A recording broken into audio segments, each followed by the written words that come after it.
안녕하십니까. 반갑습니다. 이렇게 뜨겁게 환영해 주셔서 너무 감사합니다. 제가 이런 열렬한 환영을 처음 받아봐가지고 굉장히 얼떨떨한데요. 오늘 저는 여러분들과 그 감정노동에 대해서 이야기를 좀 나눠볼까 해요. 근데 감정노동하면 이야기가 좀 딱딱해질 수 있을 것 같아서 여러분들께서 이렇게 뜨겁게 환영해 주셨으니까 저도 재밌는 이야기 하나 하고 시작할까 하는데요. 괜찮나요? 네. 예, 좋습니다.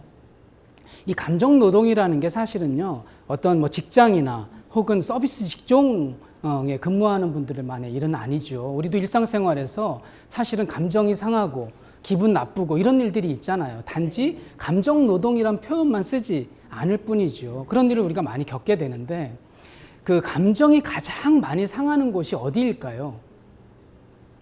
가정. 예, 집이잖아요. 집에 왜 원수 하나씩은 데리고 사시잖아요. 뭐 이런 말 있죠. 뭐 우리 애가 원수야. 그리고 남편은 뭐죠, 그럼? 평생 왼수. 예. 그래서 이게 가정이 사실 감정을 상하게 되는 일들이 많은데 어느 부부가요, 이렇게 매일 감정을 서로 상하게 하고 싸우는 일이 많으니까 안 되겠다, 이제. 우리 이혼하자. 이렇게 얘기가 된 거예요. 그래서 이혼하기로 결정하고 여태까지 모은 모든 재산을 반으로 딱 나누기로 했대요. 그래서 열심히 이렇게 모은 재산이니까 나눠야 되잖아요. 그래서 잘 나누다 보니까 문제가 하나 생긴 거예요. 뭐냐면 이 부부에는 아이가 자녀가 3명 있었거든요. 그러니까 사람은 반으로 쪼갤 수 없잖아요. 그러니까 고민에 빠진 거예요. 그래서 이 부부가 고민을 하다가 안 되겠어서 지혜자를 찾아갑니다. 랍비를 찾아가서 물어보는 거예요. 우리가 이렇게 여차하는데 어떻게 하면 좋을까요? 얘기했더니 랍비가요, 빙긋이 웃으면서 이렇게 얘기해 주더래요. 뭐 아무 문제도 아니네요. 아이를 하나 더 낳으세요. 이렇게 얘기했대요. 너무 좋은 아이디어죠. 그래서 이 부부가 집에 돌아와서 합방을 해가지고 얼마 후에 아내가 임신을 했대요. 그래서 임신 소식을 듣고 야, 잘 됐다. 이제 10달만 지나면 저 왼수 같은 남편, 왼수 같은 아내와 이혼할 수 있을 거야. 이렇게 희망을 가지고 10달을 기다렸대요. 그래서 10달을 기다렸는데 아내가 출산하는 날 남편이 기절했답니다. 왜 그럴까요? 쌍둥이를 낳은 거예요. 네. 그래서 부부가 이렇게 손을 잡고 야, 이거는 그 같이 잘 살으라는 하늘의 뜻이다. 우리 좀 배려하고 용서하고 이렇게 잘 살자. 이렇게 얘기를 했다는 거죠. 그렇게 열심히 잘 살았다는 그런 이야기입니다. 재미있는 이야기였지만 사실 제가 오늘 감정노동의 결론으로 여러분들께 드리고 싶은 말씀이에요. 뭐냐면 우리가 감정을 상하게 되고 감정노동을 많이 겪게 되지만 서로 배려하고 양보하고 이해하고 해서 좀 잘 살아보자, 건강하게 좀 살아보자, 이런 이야기를 오늘 여러분들께 드려보도록 하겠습니다. 같이 그 이야기를 하나씩 펼쳐가 볼 텐데요. 감정노동, 뭐 갑질 이런 게 요즘에 신문이나 매스컴에서 뜨겁죠. 그래서 뭐 거의 하루도 빠짐없이 이런 기사들이 뜨고 있어요. 그래서 신문에 뜬 기사들 몇 가지를 좀 살펴볼까요? 자, 신문에요, 이런 기사가 나왔대요. 감정 노동자도 감정이 있습니다. 당연한 얘기죠. 사람이면 다 감정이 있는데 감정 노동자라고 감정이 없을 수는 없잖아요. 그렇죠? 갑질 손님에게 직원들 봉변을 당했다. 이런 이야기는 거의 매일 나옵니다. 감정 노동자는 힘들어요. 그래서 우리나라는요, 심지어 갑질 공화국이라고도 얘기한대요. 얼마나 이렇게 갑질이 심하면 그럴까요? 감정 노동자의 50%가요, 일주일이면 이틀을 잠을 못 잔대요. 뭐 때문에? 스트레스 때문에. 그래서 이렇게 굉장히 어려운 상황인데 어느 신문에서 이런 조사를 해봤대요. 어떤 직종이 감정 노동에서 가장 많이 노출이 돼 있는가 조사를 해봤더니 뭐 많은 직종이 있었지만 그중에 10가지를 뽑아봤더니요, 자세히 살펴보시면 저나 혹은 여러분이나 여러분의 가족이나 친척이나 우리 가까운 사람 중에 누구는 이렇게 근무할 수 있을 만한 그런 아주 우리와 가까운 직업이 다 포함이 돼 있더라는 거예요. 무슨 말씀이냐면 이 감정 노동이라는 것이 사실 누구만의 문제, 남의 일만은 아니다, 이런 말씀인 거죠. 그래서 우리와 굉장히 가까운 게 감정 노동입니다. 그래서 이 감정 노동자 이런 말들을 우리가 많이 쓰는데 과연 이게 어떤 뜻인지 우리가 자세히 알아본 적은 없을 것 같아서 제가 여러분들께 그걸 좀 소개를 시켜드리려고 합니다. 감정 노동은요, 타인의 감정을 상하게 하지 않으려고 자신의 감정을 억누르면서 하는 일, 그런 노동, 이것을 감정 노동이라고 합니다. 예를 들면 우리 감정 노동자가 아침에 출근하기 전에 안 좋은 일을 겪었어요. 슬픈 일을 겪었어요. 그래서 마음이 우울해요. 마음이 슬퍼요. 그런데도 매장에 나가면 고객이 들어오면 우리는 어떻게 해야 되죠? 웃어야 되잖아요. 자신의 감정보다도 상대방의 감정이 더 우선시 되는 일, 그것을 감정 노동이라고 합니다. 그럼 감정 노동자는 뭘까요? 자신이 하고 있는 일의 40% 이상을 감정 노동을 하고 있는 사람을 감정 노동자라고 합니다. 예를 들면 우리가 8시간 하루에 일을 한다고 보자고요. 그러면 30%면 3시간이에요. 약 3시간 정도 감정 노동을 한다고 생각해 보세요. 쉬울까요? 굉장히 어려운 일이죠. 내 감정을 속여야 하니까요. 그래서 굉장히 어려운 일인데 이것을 감정 노동자라고 혹실드 교수라는 분이 이야기를 했답니다. 그래서 이제 아까는 이제 신문에서 좀 살펴봤고 이제 방송에서 나온 감정 노동자의 사례는 어떤 게 있을까? 그것을 좀 살펴볼게요. 자, 이 사진은 뭐냐면요. 어느 깨끗한 핸드폰 매장에 고객이 담배를 피면서 들어온 거예요. 그래서요, 직원이 고객님 여기서 담배 피시면 안 됩니다. 이렇게 얘기했더니 너 일로 와봐. 기분 나쁘다고 뺨을 때리는 사진이 CCTV에 찍힌 거예요. 예. 또 다음 사진 볼까요? 예, 이거는 20대의 젊은 고객이 그 어머니 뻘 되는 계산원에게 여기 보시면 XX 이렇게 써 있죠. 뭘까요? 욕을 하는 장면이 또 방송을 타서 우리한테 굉장히 충격을 줬던 사진이죠. 이거는요, 다행히 우리나라는 아니고요. 예, 중국에서 발견된 그런 사진인데, 예, 아마 여기가 유통업체였던 것 같아요. 유통업체의 대표가 그 달의 매출 목표를 달성하지 못한 그 미달성자들을 다 건물 밖으로 끌어내서 이렇게 길바닥에서 무릎 꿇고 기어가도록 시킨 거죠. 이게 뒤에 보면 사람들이 많아요. 사람들 앞에서 이러니까 어떤 사람이 사진 찍어서 인터넷에 올렸었는데 좀 난리가 났었던 그런 사진이었죠. 어떤 분들은 이런 거를 보고 야, 설마 저런 일들이 있겠어? 이런 생각을 하실 수도 있지만 제가 유통에서 20년 넘게 근무해 보면서 저도 감정 노동을 겪었고 이런 일들은요, 아주 자주 비일비재하게 일어나고 있어요. 여러분들 이거는 한 5년 2013년 자료인데요. 5년 정도, 그때부터 5년 정도의 승무원들 아시죠? 항공업계 근무하시는 분들, 승무원들을 대상으로 조사를 해보니까 지난 5년간 한 101건 정도의 고객으로부터 폭행 혹은 폭언 사건이 있었다는 거죠. 예. 5년간 100건이면 1년이면 몇 건일까요? 한 20건 정도 됩니다. 예. 그리고 1년에 20건 정도면 한 달이면 한 건에서 2건 정도가 그 고객에 의한 폭행이나 폭언이 일어나는데 혹시 여러분들 우리나라의 승무원 혹은 그 항공업계 다 포함해서 그쪽에 종사하시는 종사원들이 몇 명 정도 되는지 아시나요? 제가 조사를 해보니까 한 3만 명 정도 되는 것 같아요. 얼마 안 돼요. 왜냐하면 우리나라의 그 경제활동 인구가 약 한 2,800만 정도 되거든요. 그중에 0.1%밖에 안 됩니다. 근데 0.1%밖에 안 되는 직군에서도 한 달에 한두 건 정도의 고객에 의한 폭행이나 폭언이 일어나고 있다면 우리 대문 앞만 열고 나가면 있는 음식점, 또 편의점, 마트 이런 곳에서 근무하는 서비스 직종에 근무하시는 분들 한 2천만 명 정도 된다고 하는데 그분들로 기준을 한다면 거의 매일 하루에도 수백 건씩 고객에 의한 폭행이나 폭언 이런 일들이 일어날 수 있다는 거죠. 예, 근데 처벌은 단 한 건밖에 없었답니다. 예, 이게 이 감정 노동자의 열악한 환경을 그대로 보여주고 있는데요. 그래서 이제 이런 감정 노동자들이 굉장히 여러 가지 어려움을 겪으니까 국가에서 좀 나서기 시작했어요. 그래서 국가에서도 작년에 감정 노동에 의해서 정신질환, 감정 노동에 의한 정신질환은 보통은 우울증이나 자살 충동 혹은 자살 시도 이런 정신질환이 많이 발생을 하거든요. 이런 정신질환에 의한 그 우울증이나 이런 것들을 질병들을 산업재해로 산재로 보상 처리해 주겠다는 법안이 작년에 통과를 했어요. 정말 다행이에요. 늦은 감이 없진 않지만 그래도 국가가 이렇게 나서서 해준다니까 너무 감사하죠. 이건 가장 최근 자료인데요. 고용노동부 장관께서 이런 말을 했어요. 그 직원들이 폭언이나 폭행이 일어나는 일들에 대해서 미연에 좀 방지를 해보겠다라는 법안을 한번 통과시켜보겠다 이런 이야기를 하셨습니다. 정말 다행이죠. 예. 그런데 저는 이런 국가적인 노력들 너무 감사하지만 이걸 보면서 한 가지 아쉬움이 있었어요.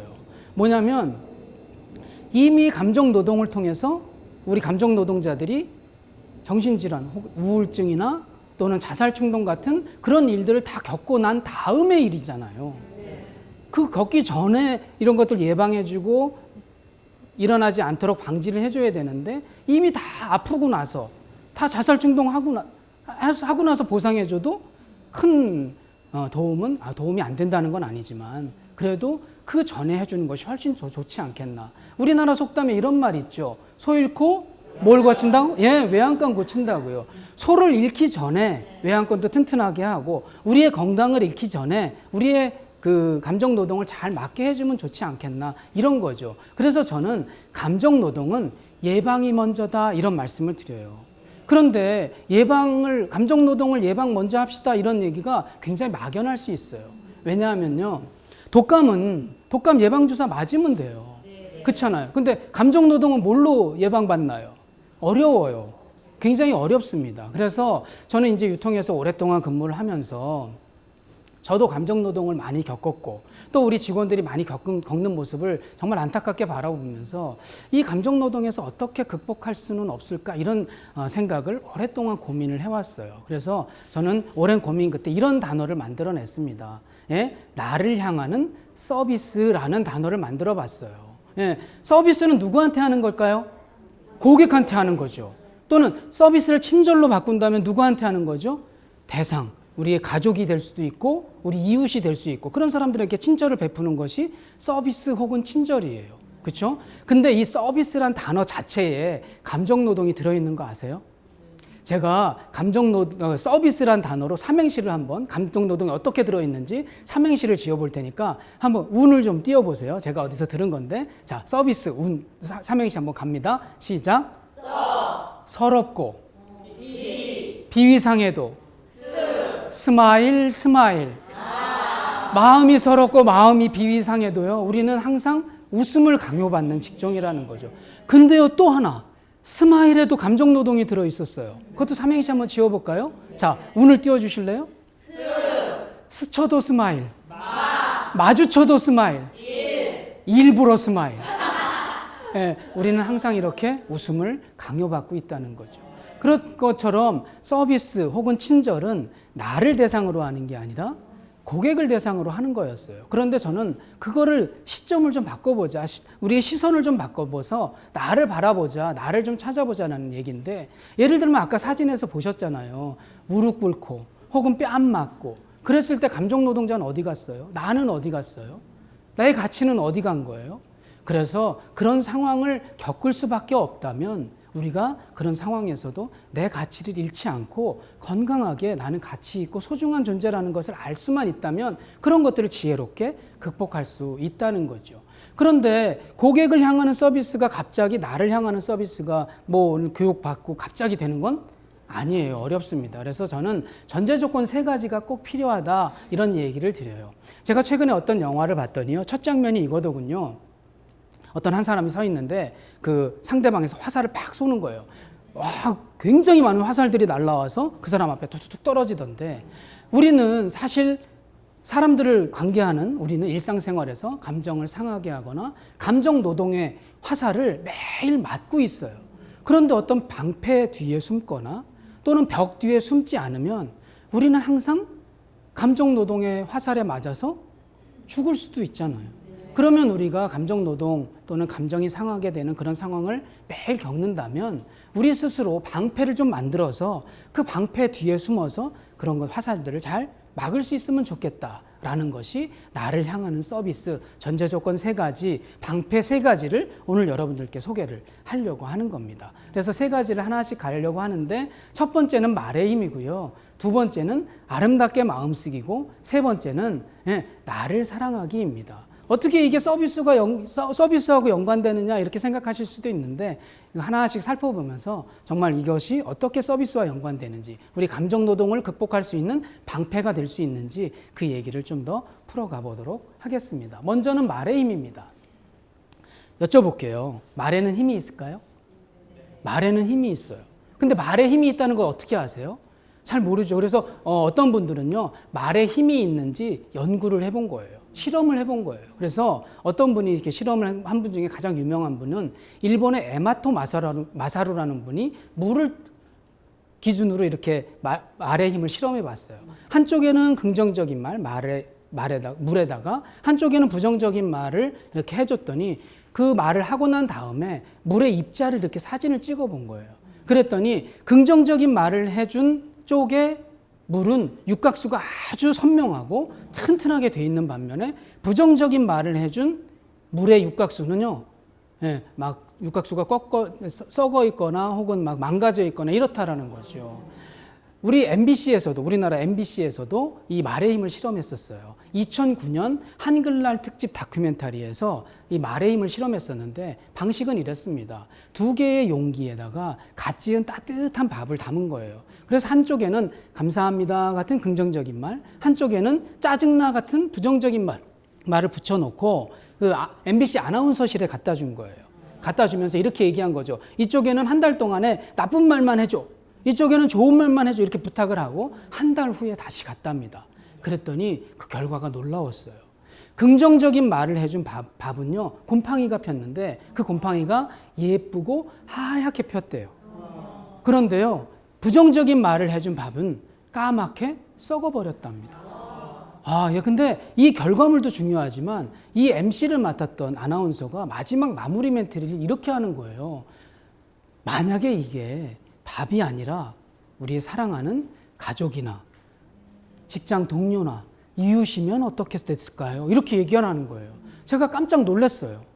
좀 무서웠어요. 그래서 이게 정말 진짜일까라는 그런 의문이 드는 거예요. 그래서 저도 한번 실험을 해보겠다 이런 생각을 하고 저도 저희 사무실에다가요, 감자, 고구마, 양파 이런 걸 사다가 말의 힘을 실험하기 시작했어요. 그래서 한쪽에는 똑같이 긍정적인 말, 한쪽에는 부정적인 말을 이렇게 붙여놓고 이렇게 계속 실험을 했는데, 보시다시피 사실은 좋은 말은 쉽잖아요.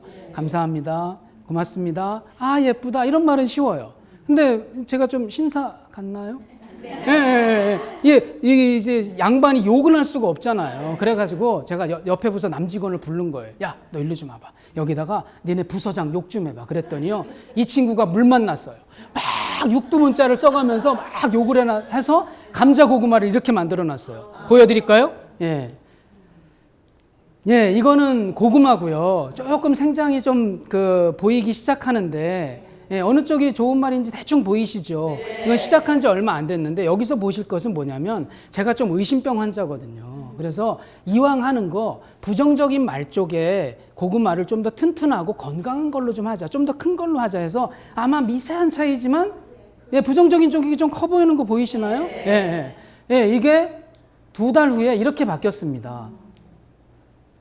2달 후에. 고구마는 생장 속도가 생각보다 좀 빠르진 않았는데 어느 쪽이 긍정적인 말일까요? 왼쪽이죠. 눈으로 보셔도 확인이 가능합니다. 그런데요, 감자는요, 생장 속도도 굉장히 빠르고 그 결과도 현저했습니다. 아까 우리 남직원이요, 막 욕을 해서 감자를 이렇게 만들었어요. 이렇게요. 보세요. 제가 아까 감자를 크기를 어떻게 했다고요? 부정적인 쪽에 더 큰 걸로 했다고 그랬잖아요. 반으로 쫙 이렇게 만들어 버렸어요. 놀랍지 않나요? 좀 더 자세히 볼게요. 이 하얀 게 뭐냐면 곰팡이예요. 이 곰팡이가요, 사진으로는 보이지 않죠. 이 냄새가 엄청 났어요. 그래가지고 저희 사무실에 이런 썩은 냄새가 진동하니까 저희 부서가 굉장히 이렇게 불만을 많이 받은 적이 있었는데, 이 대목에서 하나 여쭤볼게요. 아까 MBC에서 실험했던 밥이나 혹은 감자나 고구마나 이런 것들이 사람의 말을 알아들을까요?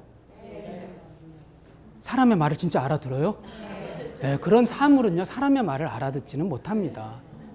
그러면 사람은요, 당연히 알아듣잖아요. 그래서 우리 뱃속에 있는 장기, 이것들은 사실 우리의 말을 너무 잘 알아듣죠. 그래서 나도 모르게 내가 사랑하는 우리의 가족이나 친구, 이웃, 동료들을요, 내 말로 건강을 해칠 수도 있다는 얘기죠. 제 얘기가 아니라 실험 근거를 보고 말씀드리는 거예요. 왜냐하면 부정적인 말을 들으면 이렇게 썩게 되니까요. 우리 사람의 말을 알아듣는 이 부분은 분명히 더 심하다고 볼 수가 밖에 없잖아요. 그러면 우리가 100번 부정적인 말을 했어요. 그럼 100번 부정적인 말을 하면 듣는 대상은 다 달라질 수 있죠. 그죠? 어떤 때는 남편, 어떤 때는 아내, 어떤 때는 우리 사랑하는 아이가 내 부정적인 말을 들을 수가 있어요. 그래서 뱃속에 안 좋은 영향을 받을 수가 있겠죠. 그런데 100번 내가 부정적인 말을 할 때마다요, 항상 듣는 사람이 있더라고요. 누굴까요? 제가 영어로 말씀드렸나? 네, 항상 듣는 사람이 있어요. 누굴까요? 나요, 나. 예. 나는 100번 부정적인 말을 할 때마다 그 말을 항상 들어요. 그러면 건강은 내가 지켜야, 내 건강은 내가 지켜야 한다고 해놓고 내 건강을 스스로 망가뜨릴 수도 있다는 얘기죠. 반대로 생각한다면요, 긍정적인 얘기를 100번 했어요. 그럼 긍정적인 얘기를 100번 할 때마다 대상은 달라질 수 있죠. 그럼 그 말을 들은 사람의 뱃속은 하얗게 바뀌어질 수 있을 거예요. 그런데 그 100번 할 때마다 듣는 나는 더 건강해질 수 있잖아요. 그래서 제가 이것을 가지고 저뿐만 아니라 우리 감정노동을 겪는 우리 직원들에게 어떻게 도움을 줄 수 없을까 이런 생각을 하다가 마레임 운동법이라는 거를 생각하게 됐어요. 그래서 우리 매장에서 긍정적인 부분으로 고객들을 맞이할 수 있는 게 뭘까 생각했더니요. 여기 보시는 뭐라고요? 인사요, 인사. 인사는요, 생각해 보니까 부정적인 말이 하나도 없는 거예요. 예를 들면 고객이 들어왔어요. 딱 우리 감정노동자 판매사원이 고객 딱 들어오는 걸 보고 재수 없으니까 빨리 나가세요. 이런 인사 있나요? 그런 인사는 없어요. 인사는 다 긍정적이에요. 어서 오십시오. 감사합니다. 좋은 하루 되십시오. 그러는 거죠. 자, 우리 아까 봤던 고구마 감자에 이 사람의 긍정적인 에너지가 들어가서 생장 속도를 빠르게 하는 것처럼 우리의 뱃속에 있는 장기들도 우리가 긍정적인 에너지를 주면 우리 스스로 건강해질 수 있잖아요. 그래서 저는 그거를 알고 나서 인사는 누구한테 하는 걸까요? 상대방 혹은 고객한테 하는 거잖아요. 절대 저는 고객한테 인사하라고 하지 않습니다. 누구 들으라고 할까요? 나요, 나. 내가 100번 긍정적인 말을 하면 내 뱃속의 장기도 긍정적인 에너지를 받게 될 게 분명하니까. 그래서 긍정적인 에너지를 상대방한테 주지 말고, 물론 상대한테도 좋은 영향이 갔겠죠. 그렇지만 그걸 말을 듣는 나는 더 건강해질 수 있다. 그래서 여러분들 엘리베이터를 타실 때 이웃 만나잖아요. 그럼 먼저 그분 들으라고도 하지만 누구 들으라고? 나 들으라고. 안녕하세요. 반갑습니다. 이런 인사하면 어떨까요? 그게 좋죠. 근데 처음에는 되게 쑥스러울 거예요. 저 사람이 나를 아나? 막 이렇게 해서 쉽지 않습니다. 그렇지만 그것들을 통해서 내 뱃속에 있는 장기들이 건강하게 된다는데 못할 이유도 없잖아요. 그래서 한번 해보면 어떨까요? 그래서 저는 만약에 우리 감정노동자들이 고객을 향해서 인사하지 않고 나를 향해서 인사하는 것만 가능해진다면 고객을 향한 서비스가 아니라 누굴 향한 서비스? 나를 향한 서비스가 가능해진다고 말씀드려요. 그래서 이제는 우리의 시선을 바꿔보자. 나 스스로를 향해서 내 건강을 위해서 한번 인사해보자. 자, 마레임 운동법 하나 더 알려드릴게요. 자, 남자분은 아침에 일어나면 머리 감고 머리를 만지면서 또 여자분은 그 화장을 하면서 항상 쳐다보는 게 있어요. 뭘까요? 거울이요, 거울. 거울은 항상 우리가 이렇게 쳐다보잖아요. 메이크업 하거나 이럴 때 거울을 쳐다보는데 우리가 아침을 활기차게 시작할 수 있는 방법이기도 하는데, 자, 여러분들 화장할 때 생각해 보시자고요. 자, 손 바쁘죠? 얼굴도 바빠요. 그런데 노는 게 있어요. 뭘까요? 입이요, 입. 입 좀 놀리지 말고 일 좀 시키자고요. 그래서 내일 아침부터는요, 화장하시면서 너는 왜 이렇게 이쁘게 생겼니? 오늘도 좋은 하루 될 거야. 이런 말들 한번 해서 긍정적인 에너지를 자기한테 불어 넣어주자고요. 물론 내일부터 그걸 하시면 그걸 바라보는 여러분의 남편께서는 저만 우라가 미쳤나? 할 수도 있어요. 그런데 우리의 뱃속의 장기가 건강해질 수만 있다면 못할 이유도 없잖아요. 한번 해보자고요. 그래서 우리의 몸들을 건강하게 해보자. 우리가 감정이 상하거나 또는 감정 노동을 겪거나 기분이 나빠지거나 스트레스를 받거나 그러면 우리의 몸은 잔뜩 긴장합니다. 그렇죠? 완전 위축되죠. 스트레스를 많이 받아서 몸이 많이 상하게 돼요. 해를 입게 되는 거죠. 그런데 거기에다가 이미 내 몸은 해를 받았는데 거기다가 또 나를 기분 나쁘게 한 대상을 향해서 부정적인 말, 저주의 말, 욕 이런 거를 막 하게 되면 내 몸은 또 어떻게 돼요? 이중적인 해를 또 당할 수 있다는 거죠. 그래서 우리가 한번 감정 상하고 감정 노동 겪고 기분이 상하더라도 몸은 위축되어 있지만 그것을 긍정적인 에너지로 한번 바꿔보자. 예, 감정 노동을 겪었어요. 기분이 상했어요. 괜찮아. 잘 참았어. 이제 좋은 고객 만날 거야. 이제 좀 괜찮아질 거야. 이렇게 긍정적인 에너지를 스스로에게 주면 어떨까요? 쉽지 않습니다. 제가 해보니까요. 마음이 상했는데 이런 긍정적인 말 나오기가 어려워요. 그런데요. 또 한 번 말씀드릴게요. 내 뱃속의 장기가 건강해질 수 있다면 못할 이유도 없잖아요. 내 건강은 내가 지켜야 되잖아요. 그죠? 그래서 오늘 이 시간에 여러분들께 말의 힘에 대해서 말씀을 드렸어요. 그래서 이 말의 힘을 통해서 여러분들이 상대방 혹은 고객을 향한 서비스, 친절, 인사 이런 것이 아니라 나를 위해서, 내 뱃속의 장기를 위해서 그런 것들을 잘 해줄 수만 있다면 우리는 이제 고객을 향하는 서비스가 아닌 나를 향하는 서비스가 가능해질 거고 여러분들은 감정 노동을 겪을 때 그 날아오는 화살을 막을 만한 첫 번째 방패를 손에 갖게 되실 겁니다. 말의 힘을 잘 활용하시면 좋겠어요. 예. 두 번째는요. 예. 아름답게 마음쓰기입니다. 예. 아름답게 마음쓰기가 왜 그 서비스와 연관이 되지? 예, 그럴 수 있는데 저는 여기서요 꼭 세 가지를 말씀을 드려요. 첫 번째는 고수 됩시다. 두 번째는 부자 됩시다. 세 번째는 베풀며 삽시다. 이 이야기를 말씀을 드리는데 오늘은 이 이야기를 다 하기에는 시간이 너무 짧아요. 그래서 오늘은 부자 됩시다에 대해서 이야기를 좀 나눠볼게요. 그런데 이 부자 됩시다는요. 여러분들 부자 되고 싶으신가요? 네. 예, 저도 그래요. 저도 빨리 부자가 되고 싶은데 근데 이 시간에는 저는 우리의 지갑이 빵빵해지거나 혹은 또 우리 저금 통장이 빵빵해지는 그 부자 말고요. 우리의 마음이 부자 되는 그 이야기를 좀 하려고 해요. 여러분들이 만약에 부자가 되시면 제일 먼저 뭘 하시겠습니까? 예를 들면 이런 거죠. 여러분들이 1등 로또 복권 1등에 당첨된 거예요. 40억. 그러면 뭐부터 하시겠어요? 예, 보통의 사람들은요. 예, 좋은 집으로 이사 가죠. 그죠. 그리고 또 좋은 차로 바꿀 거예요. 그리고 또 좋은 옷 입겠죠. 명품 이런 거요. 예, 왜 그래요? 왜 돈을 벌면 좋은 집, 좋은 차, 좋은 옷 이런 걸 입으려고 할까요? 나 이 정도 살아. 자랑하려고 그러는 거 아닐까요? 주변 사람들한테 나 이 정도 살아, 나 부자야 이런 걸 자랑하려고 그런 거를 하잖아요. 좋은 옷, 좋은 입, 좋은 차 뭐 이런 거 하잖아요. 예, 그러면요. 우리가 마음의 부자잖아요. 그러면 우리 마음의 부자인 우리는 뭘로 사람들에게 자랑할 수 있을까요?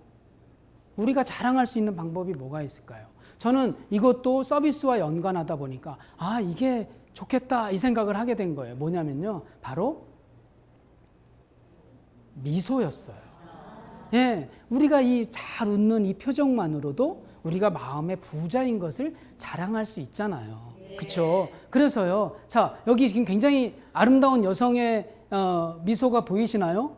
굉장히 예쁘죠. 예, 예쁜데 우리는요. 이렇게 예쁜 미소를 가지신 분들을 얼마짜리 미소 이렇게 얘기하나요?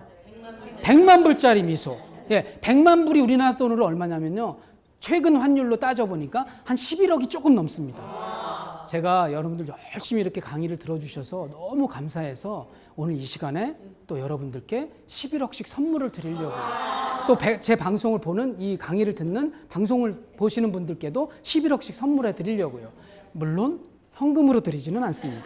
네, 현금으로 드리지는 않고 자 제가 하나 둘 셋 하면 여기 보시는 이 아름다운 여성의 100만 불짜리 미소처럼 여러분들도 한번 지어보시는 거예요.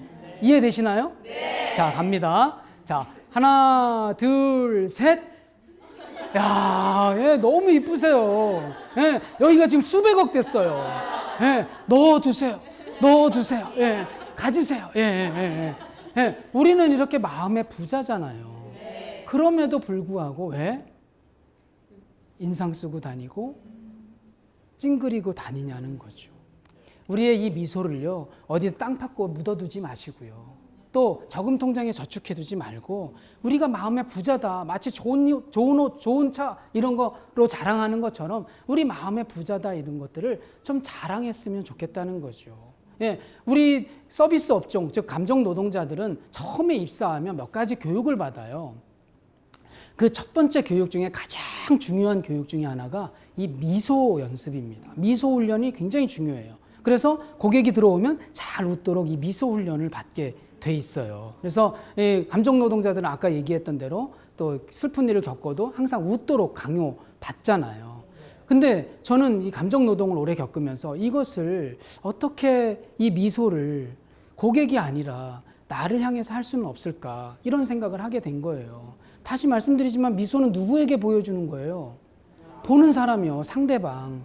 예, 얼굴은 내게 아니잖아요. 나를 보는 사람의 것이잖아요. 그래서 내가 웃어주면 상대방도 기분 좋아지지만 인상 쓰면 상대방도 기분 나빠져서 내 얼굴은 내가 책임져야 된다는 말은 그래서 있는 거죠. 그래서 우리가 이 미소를 통해서 고객이 아니라 나한테 어떻게 좋게 하는 방법이 없을까 하다가 놀라운 걸 하나 발견했어요.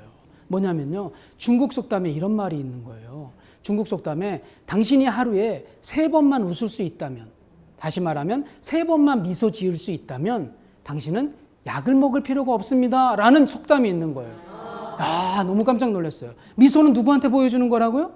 상대. 그런데요, 미소를 하루에 3번만, 더 많이 하면 더 좋겠죠? 3번만 미소를 지을 수만 있다면 내 몸이 건강해진다는 거죠. 첫 번째, 미소를 지으면 내가 마음이 부자라는 것도 알려줄 수 있을 뿐만 아니라 또 내 몸이 건강해진다는 거죠. 그래서 앞에 했던 말의 힘 운동법과 이 미소만 합쳐져서 여러분들이 잘 활용만 할 수 있다면요, 여러분들은 무병장수. 예, 예. 나이 많이 들어서도 병들지 않고 병원에 갈 필요 없다는 거죠.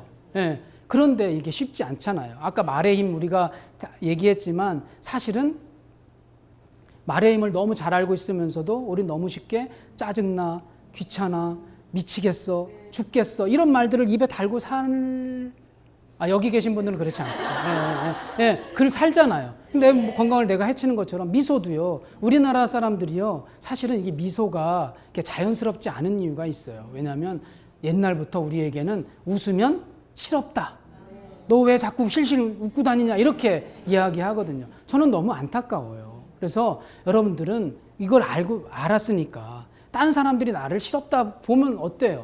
내 몸이 건강해진다는데 못할 이유 없잖아요. 그래서 우리의 미소를 통해서 우리의 건강도 유지하고 또 우리가 마음에 부자라는 것도 자랑했으면 좋겠다, 이 말씀을 드리고 싶습니다. 예, 여기까지가 아름답게 마음쓰기였어요. 이 2가지만 잘 활용해도 말씀드린 대로 우리는 무병장수할 수 있다, 잊지 않으셨으면 좋겠습니다. 2번째 방패 드렸습니다. 예, 마지막 3번째입니다. 나를 사랑하기입니다. 자, 여러분 세상에서요, 나를 사랑하지 않는 사람이 있을까요? 없어요. 세상은요, 다 자기를 중심으로 돌아가게 돼 있기 때문에 나를 사랑하지 않는 사람은 없습니다. 그런데 왜 이런 제목을 했을까요? 저는 우리가 잘 나갈 때, 또 내가 원하는 대로 계획한 대로 일이 풀려질 때는 나를 사랑하지 않기가 어려워요. 그런데 내가 잘 풀리지 않을 때, 예를 들면 우리 아이가 대학에 떨어졌어요. 남편이 실직했어요. 또 내가 감정노동을 겪었어요. 그러면 그때도 과연 내가 나를 사랑할 수 있을까? 이것은 조금 다른 문제라는 거죠. 그래서 그 이야기를 좀 나눠보려고 하는 겁니다. 어떤 강사가요, 그 강연장에서 자기 지갑에서 10만 원짜리 수표를 꺼냈대요. 그래서 10만 원짜리 수표를 꺼내서 높이 올린 거예요. 그래가지고 가지실 분 이렇게 외쳤답니다. 강연장이 어땠겠어요? 난리가 났어요. 다 갖겠다고 손 들고 막 소리치고 난리가 난 거예요. 그랬더니 이 강사가요, 거기서 끝내지 않고 수표를 꾸기더랍니다. 막 꾸기더니 다시 올린 거예요. 가지실 분, 그런 거예요. 그랬더니 또 똑같이 손 들고 다 갖겠다고, 한 사람도 안 줄고, 다 갖겠다고 소리를 지른 거죠. 그래서 이 강사가요, 이 수표를 바닥에 던집니다. 바닥에 던지더니 발로 꾹꾹 밟아요.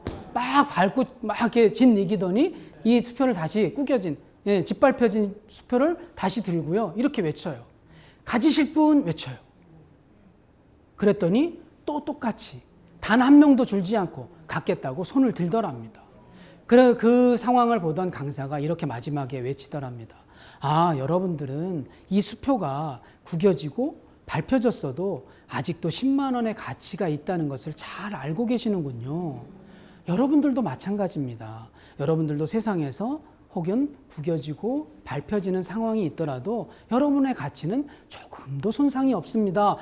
그것을 잊지 마세요. 이런 얘기를 해주더래요. 너무 멋있죠. 예, 저는 스스로의 가치를 이렇게 멋지게 쉽게 소개한 예화를 들어본 적이 없어요. 그래서 정말 의미가 있는 말이잖아요. 그런데 우리는 너무 잘 알아요. 수표는 구겨지고 밟혀져도 아직도 10만 원짜리라고 하면서 우리는요. 그 종이 쪼가리보다 수천만 배의 가치 있는 우리는 어디 나가서 무시 좀 당하고 어디 나가서 자존심 좀 상하고 어디 가서 감정노동 좀 겪으면 다른 말로 표현하면 구겨지고 밟혀지는 상황이 되면 나는 쓸모없다. 나는 가치 없다. 여러분들이 집에 들어갔는데 아이가 나와보지도 않고 관심도 없어요. 내가 이 집에서 뭐냐? 나는 가치 없는 존재인가 보다. 사랑받지 못하는 존재인가 보다. 이렇게 우리가 살면서요. 이렇게 좀 구겨지고 밟혀지는 상황이 있는데 그럴 때마다 우리는 가치 없다. 내가 살아서 뭐 하겠냐. 이런 생각을 하게 된다는 거죠. 결국 그것이 쌓이면 우울증이 되고요. 결국은 그것이 안타깝게도 사살 시도를 일으키는 정신질환으로 이끌어 간다는 거죠. 그래서 우리가 설령 좀 구겨지고 밟혀져도 이 수표를 기억하시면 좋을 것 같아요. 아, 그 수표도 구겨지고 밟혀져도 아직도 10만 원짜리 가치라면 그것보다 훨씬 가치 있는 나는 내가 좀 자존심 상해도 나는 가치 있는 존재야. 이것만 잊지 않으시면 좋겠어요. 그래서 여러분들께 그림 하나를 보여드릴게요. 자, 아시는 분들은 좀 참아주시고요. 자, 여쭤볼게요. 양쪽에는 파란색 원이 있죠. 예, 양쪽에 파란색 원이 있는데 어느 쪽이 좀 더 커 보이십니까? 왼쪽이 좀 더 커 보이죠. 예, 혹시 오른쪽이 커 보이시는 분들 계시면 이 강의가 끝나고 바로 안과에 가셔야 돼요. 눈에 문제가 있는 겁니다. 예, 예. 그럼 아시는 분들께 이제 여쭤볼게요. 자, 양쪽에 있는 파란색 원의 크기는 어떨까요? 똑같아요. 예, 한번 증거를 보여드릴까요? 한번 보내볼까요? 자, 보내보겠습니다. 똑같죠? 예, 완전히 똑같은 원이에요. 그런데 왜 이것이 원이 작게 보이고 하나는 크게 보일까요? 이것을 우리는 눈의 착시라고 얘기합니다. 우리가 눈으로 받아들여지는 많은 것들은 사실은 착시에 의한 것들이 많아요. 그래서 근데 제가 이것을 보면서 어떤 생각을 하게 됐냐면 사람의 눈에는 착시가 있듯이 마음에도 착시가 있겠구나 이 생각을 한 거예요. 예, 그거는 어떻게 증거를 보여드릴 수 있냐면 이런 거죠. 자, 양쪽에 파란색 원을 나라고 한번 생각해 보시고요. 까만색 주변에 있는 까만색 원을 주변 사람 이렇게 생각해 보세요. 그러면 주변 사람이 커지면 나는 어떻게 돼요? 작아지죠. 주변 사람이 작아지면 나는 어떻게 돼요? 커지죠. 예, 이게 마음의 착시라는 거죠. 마음의 착시를 예로 들어볼까요? 예를 들면 이런 겁니다. 얼마 전에 수능 시험이 있었죠. 수능 시험을 본 어떤 고3 학생이 열심히 시험을 공부하고 1년, 3년 동안 준비를 해왔는데 아쉽게도 대학에 떨어진 거예요. 그러니까 너무 의기소침하고 마음이 아파있고 애가 그러니까 엄마 아빠가 부른 거죠. 아들아, 딸아, 야, 대학 한 번 떨어졌다고 왜 이렇게 의기소침해? 괜찮아. 한 번 더 하면 되잖아. 내년에 엄마 아빠가 더 이렇게 지원할 테니까 한 번 더 해봐. 열심히 힘내봐. 괜찮아. 재수는 누구나 하는 거야. 아빠도 했어. 뭐 이런 식으로 해서 격려를 했어요. 그랬더니 이 아이가 용기가 생긴 거예요. 예, 알았어요, 아빠. 한번 힘내볼게요. 그리고 화이팅! 하고 끝냈어요. 근데 얼마 후에 그 같이 시험을 본 옆집 아이, 딸의 소식을 들은 거예요. 그랬더니 알고 봤더니 그 집 딸은 소위 말하는 명문대에 합격한 거죠. 그 얘기를 듣는 순간에 20년 동안 그렇게 사랑으로 키워오고 아까 그렇게 힘을 불어 넣어주면서 격려했던 용기를 줬던 우리 아들 혹은 딸이 갑자기 어떻게 보일까요? 작아 보이죠. 마음의 착시 때문에 생기는 일입니다. 여러분들이 혹시 여고 동창 모임을 갔다고 생각해 보세요. 여고 동창 모임 가면요 항상 그 재수 없는 친구 하나씩은 나와요. 꼭 있어요. 요번에 우리 남편 임원 승진했어. 연봉이 억대야. 뭐 이렇게 자랑하는 재수없는 친구 꼭 나오잖아요. 네. 그러면 그런 이야기를 듣는 순간에 평생을 행복하게 살아왔던 내 남편이 갑자기 어떻게 돼요? 작아진다는 거죠. 네. 마음의 착시 때문에 그렇습니다. 옆집이 이사 간대요. 그래서 어디로 가세요? 물어봤더니 이번에 로또 복권이 당첨돼가지고 강남에 큰 평수로 간다는 거예요. 그러면 나는 아직 전세 사는데, 조그만 평수 사는데 그 사람에 비해서 나는 갑자기 어떻게 돼요? 작아지죠. 이렇게 우리 마음의 착시는요, 심해지면 마음의 질병을 일으킵니다. 예, 그래서 저는 이 마음의 착시를 극복하고 마음의 질병을 없애보고자 이런 표현을 드려요. 예, 비염 탈출이라는 건데요. 예, 우리 혹시 여러분들 그 비염 겪으시는 분 있으신가요? 예, 비염, 저희 아들이 비염 환자인데 환절기 때마다 아주 애를 먹습니다. 코에 콧물은 계속 흐르고 목은 팅팅 부어있고 눈은 빨갛고 막 머리가 아파서 잠을 못 자요. 너무 고생하는 모습을 보는 아빠의 심정이 어떻겠어요. 그죠? 정말 고생이 많습니다. 그런데 마음의 착시로 인한 마음의 질병, 즉 마음의 비염이 우리 사람을 굉장히 어렵게 하는데요. 제가 말씀드리는 마음의 비염은 이거예요. 첫 번째 비교의식, 두 번째 염려예요. 그래서 앞 글자를 딱 땄더니 뭐가 돼요? 예, 마음의 비염 되더라는 거예요. 예, 우리는 이 마음의 비염을 빨리 탈출하지 않으면 우리는 감정노동의 상황 또는 감정이 상하는 상황에서 우리를 지켜낼 수 없다는 거죠. 여태까지 다 말씀드린 거예요. 비교의식 뭐라고요? 남과 비교하는 순간 우리는 불행이 시작돼요. 예를 들면 우리는요, 한 달에 100만 원만 벌어도 행복하게 살 수 있답니다. 그런데 왜 불행해지는지 아세요? 언제 불행해지는지 아세요? 옆집이 110만 원 벌 때 불행해진다. 예, 비교를 멈춰야 되는 이유가 여기 있어요. 예, 우리 아이가 미워지는 이유가 옆집 아이하고 비교할 때 시작되잖아요. 그래서 잊지 않으셨으면 좋겠어요. 그래서 우리의 마음속에 있는 비교의식을 빨리 멈추지 않으면 우리는 큰 감정노동, 그런 우울증, 마음의 질환을 겪을 수밖에 없다. 한 가지 염려는 이거예요. 내가 사람들하고 관계하면서 마음이 상해지고 또 자존심 상하고 또 무시당하면 어떡할까라는 그런 염려를 하는 거죠. 그런데 염려할 필요가 없다고 제가 말씀드렸어요. 아까 수표 이야기를 하면서. 수표는 구겨지고 밟혀져도 얼마짜리라고요? 10만 원이요. 그럼 그 수표보다 수십만 배 가치가 있는 나는 조금 어디서 무시당하고 또 감정노동을 겪어도 또 자존심 상해도 나의 가치는 전혀 손상이 없다는 것, 이것만 아시면 여러분들이 그런 마음의 질병들을 극복해낼 수 있다는 거죠. 예, 제가 여태까지 여러분들께 그 방패 3가지, 전제 조건 3가지 말씀을 드렸습니다. 그래서 여러분들이 이제 이 시간 이후에 사람들과의 관계 속에서 겪을 수 있는 감정이 상하고 또 감정 노동을 겪고 내가 가치 없다고 생각할 수 있을 만한 그럴 때마다 우리는 방패를 내밀면 좋겠어요. 예, 먼저는 말의 힘입니다. 인사와 거울 말씀드렸죠. 인사를 다른 사람에게 하지 말고 나에게 해라. 또 긍정적인 말들, 긍정적인 에너지로 스스로에게 주라. 그 말씀 드렸어요. 예, 자, 두 번째, 아름답게 마음쓰기에서 굉장히 중요한 비결을 하나 알려드렸어요. 뭐라고요? 미소요. 미소는 내가 마음이 부자인 것을 자랑할 수 있을 뿐만 아니고 내 몸도 건강하게 할 수 있는 비결이 된다. 그 말씀 드렸습니다. 자, 마지막으로요. 예, 나를 사랑하기 말씀드렸죠. 뭐에서 탈출해보자?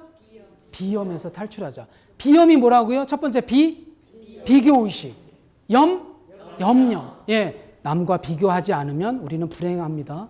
절대로 남과 비교하지 마세요. 비교하는 순간에 우리는 불행한 역사가 시작됩니다. 예, 남은 남이고 나는 나고 난 100만 원만 벌어도 행복하다. 이 생각을 하시면 좋겠고 어디 가서 내가 무시당하고 자존심 상하는 일도 크게 걱정할 필요 없다. 왜? 내 가치는 아직도 훌륭한 가치가 있는 존재이기 때문입니다. 예, 어떠셨어요? 예, 방패 3가지씩 가지셨나요? 예, 잘 쓰실 건가요? 여기에서만?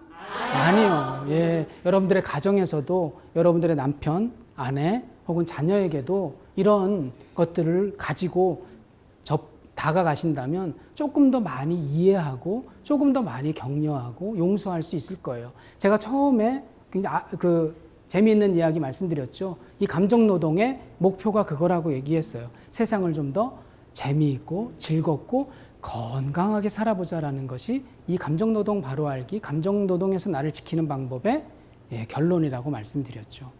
여러분들께 큰 힘이 되었으면 좋겠다라는 바람을 가지고 저는 여기서 물러가도록 하겠습니다. 고맙습니다.